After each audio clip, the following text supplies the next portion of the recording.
रात के करीब 11 बजे थे। रमेश, जो पिछले 12 साल से ट्रक चला रहा था, अपने ट्रक में ताजा कश्मीरी सेब लादकर कोलकाता के लिए निकला। लगभग 2000 किलोमीटर का सफर रमेश को लंबी ड्राइव की आदत थी, लेकिन उस रात उसे अजीब बेचैनी हो रही थी। लोडिंग करते समय उसने देखा था कि एक बुजुर्ग आदमी बार बार ट्रक के पीछे खड़ा सेबों की पेटियों को देख रहा था। रमेश ने पूछा, बाबा, कुछ चाहिए? बुजुर्ग धीमे स्वर में बोला, इन पेटियों को रास्ते में खोलना मत, और अगर आवाज आए तो पीछे मुड़कर मत देखना। पहाड़ों से उतरते उतरते रात और गहरी हो गई। सड़क लगभग खाली थी। करीब 2 बजे जब वह एक सुनसान जंगल वाले हिस्से से गुजर रहा था, तभी पीछे से ठक ठक की आवाज आने लगी। रमेश ने सोचा पेटियां हिल रही होंगी। उसने ट्रक की स्पीड कम की।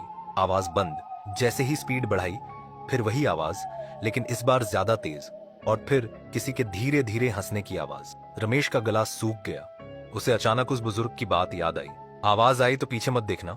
करीब आधे घंटे बाद उसे सड़क किनारे एक ढाबा दिखा। उसने ट्रक रोका। ढाबे वाला उसे घूरते हुए बोला, ट्रक में सेब है? हाँ। ढाबे वाले का चेहरा अचानक बदल गया। ये वही ट्रक नंबर है? रमेश ने पूछा। कौन सा? ढाबे वाला कुछ बोलता, उससे पहले ही रमेश को लगा कि ट्रक के पीछे कोई जोर जोर से पेटियां पटक रहा है। वह भागकर ट्रक के पीछे गया। सब शांत, लेकिन एक पेटी आधी खुली हुई थी। रमेश ने जैसे ही ढक्कन उठाया, उसके हाथ कांप गए। अंदर सेब नहीं थे, अंदर गीली मिट्टी भरी थी। रमेश तुरंत ढाबे वाले के पास वापस आया। ढाबे वाला धीरे बोला, 2 साल पहले इसी रूट पर एक ट्रक खाई में गिरा था।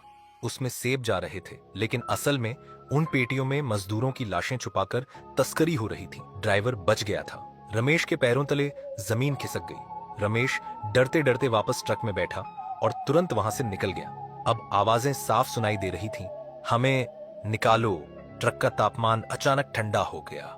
शीशे पर धुंध जम गई। फिर अचानक ट्रक की हेडलाइट्स बंद, और फिर ट्रक अचानक सड़क से सीधा खाई में गिर गया।